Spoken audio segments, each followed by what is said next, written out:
Sukad pa sa akong pagka-elementary, pirmi jud kong makadungog anang word nga no one is perfect. Kadungog na mo na?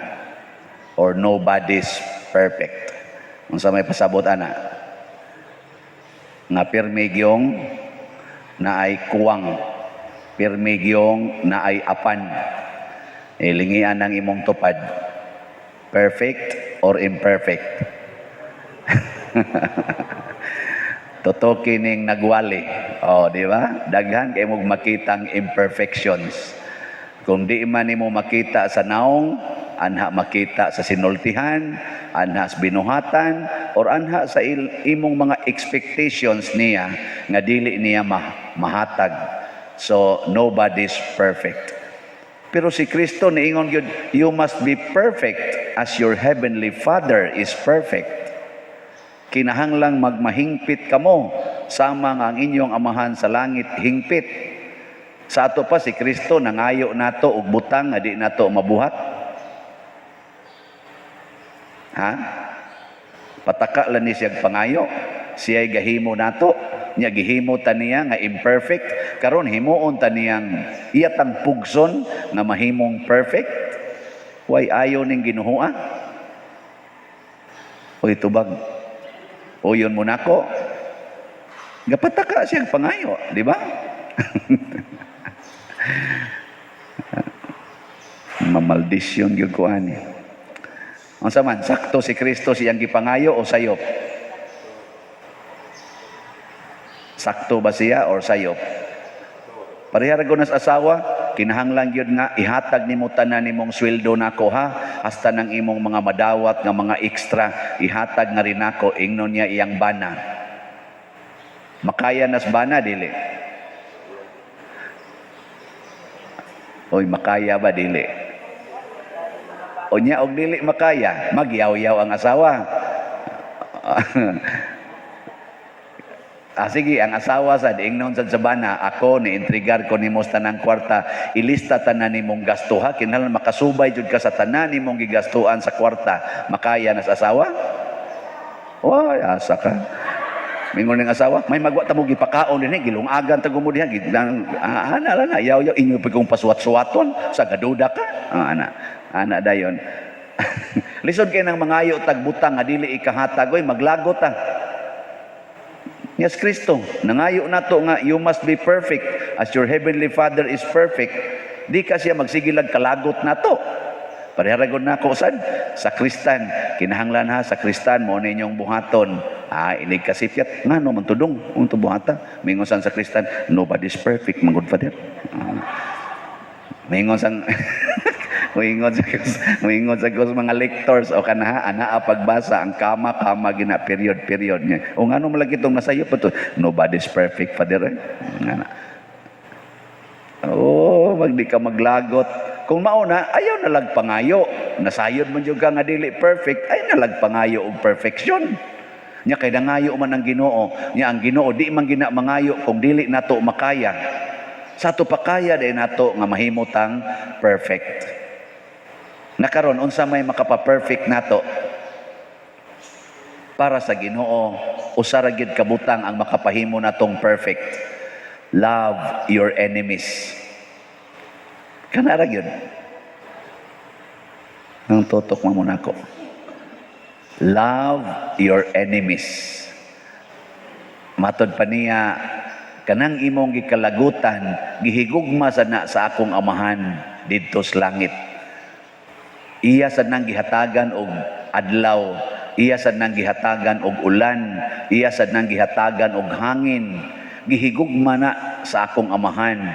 Mao na ikaw sad higugmaa sad na siya aron mahimo kang anak sa akong amahan. Nyag mahimo na gani kang anak sa akong amahan, perfect na ka. O kana. Matod pabitang San Pedro kausayn siya, unsaon manana pagkahimo Lord, kinsa ra man day malangit. Ingon dayon ang Ginoo, di na mahimo sa tao pero mahimo sa Dios ang tanan. Usa ra di yang requirement mga igsoon, higugmaon lang nato atong kaaway kana perfect na ta. Niya kamo, higugma mo sa inyong kaaway o kana mga palaaway. Kay nganong makaingon man kung mahimo na to, it takes our decision. Kita ray makadesisyon ana, di makahimo ang Ginoo pag desisyon para nato. Pero we can make decisions na higugmaong kaaway. Nanglitan imong bana, siging away nimo, higugma. Kanang imong asawa, sige yaw-yaw nimo, higugma. Ngano maday, dili makayag higugmaon ang yaw-yawan. Kanang imong anak, maldita kayo. Sige lang kuan or maldito kay tanan, musuyo pag yun, manghasi pag yun. Aka na higugmaa. Ngano man day? Di day pwede higugmaon ang manuyupay. O kana mga maldita kayo, nya magsigilag kabuntis, lain-lain lang laki. Higugmaa. Di day pwede. Pwede dili. Oh, mao na siya.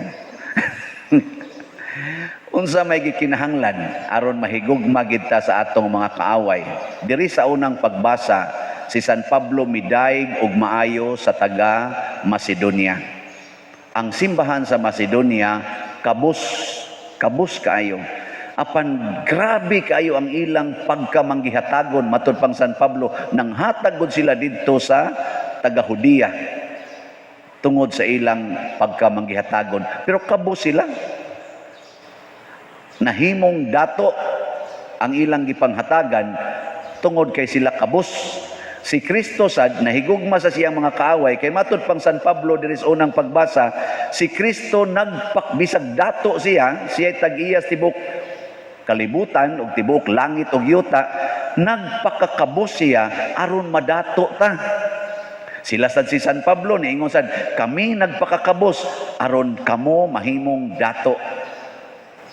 Kana di ay yung pagkakabos mao nay makapahimo natong kanang yano kay tang mohigugmas atong kaaway. Kay kana gong dato ka, maglisod kag higugmas imong kaaway.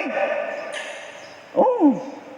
Og magpakadato gyud ka, og naa kay kwarta, nya ang imong kaaway kwaon niya imong kwarta, makigpatay man kana. Unsaon nimo? Nahigugma man kasi imong kwarta.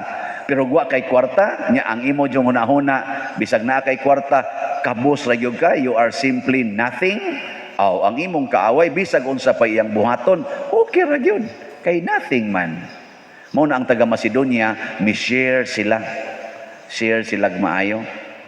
Kani bitang nagtabang din sa atong parokya, sige palit ani atong mga slots. Ang kasagaran ani mga kabus. Pero tanawa ang atong parokya, nindot na kay sa tanawon.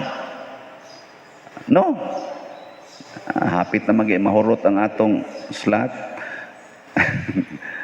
Napa magsigig palit kay kinahanglan pamanta. Pero ang nanghatag ani dili mga pobre, dili mga dato kayo. Ug naa man sa mga dato ang kasing-kasing sa dila pobre. Kay ngano man manghatag man.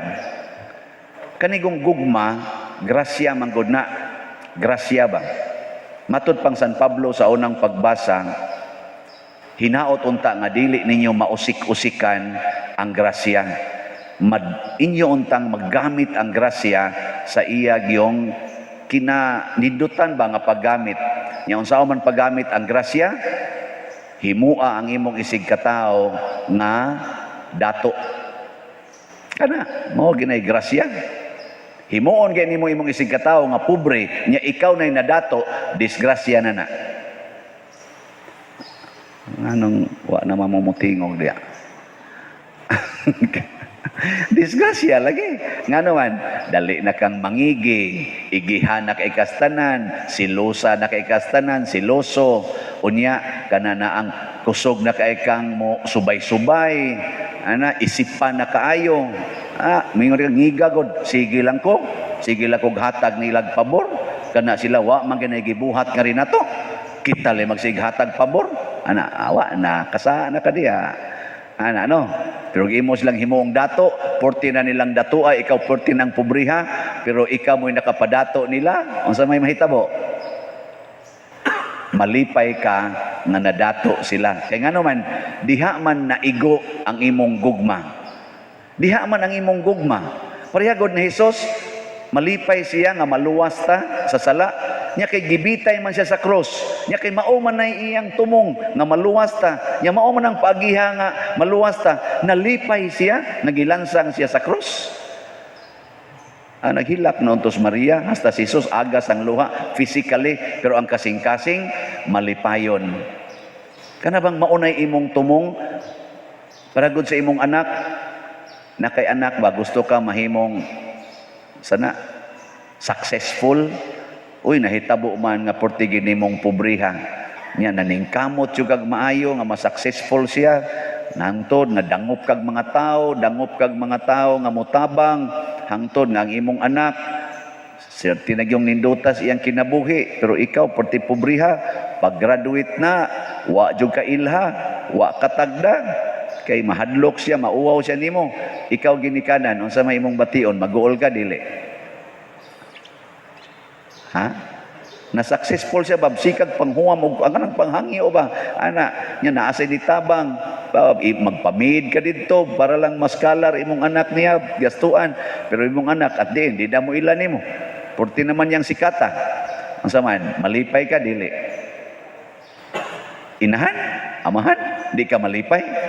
Malipay basta ang imong tumong nga mo successful ang imong anak.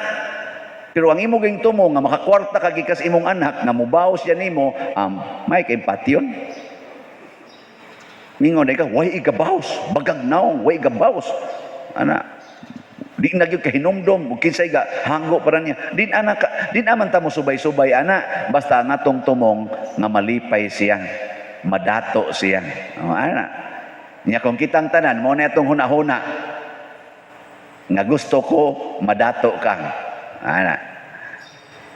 Unsa man? Mag-ilugay patagyuta. Ha? Magsige patag-ilugay, magkinihaay pataan ng ato mga utlanan, nga gipangbalhin ang muhon. Ana. Mapitos pa ng ato mga agianan, nga di gyud ko ni nako, di gyud ko ni pa-expanan ang daan dinhi, balag mga bag-id mo das poste, mabag-id mo ng kilid sa akong koral, di gyud ko ni pa-expanan kay ako ning yuta, naapata ng problema ha ka. Magsigi pa ka nigbaha ang atong mga karsada, kay di gyud palutson ang kanal ngadto sa ilang balay, bahalag maglinaw ang karsada, di na kaaging mga sakyanan, naapakata ng problema ha. Nindog ta.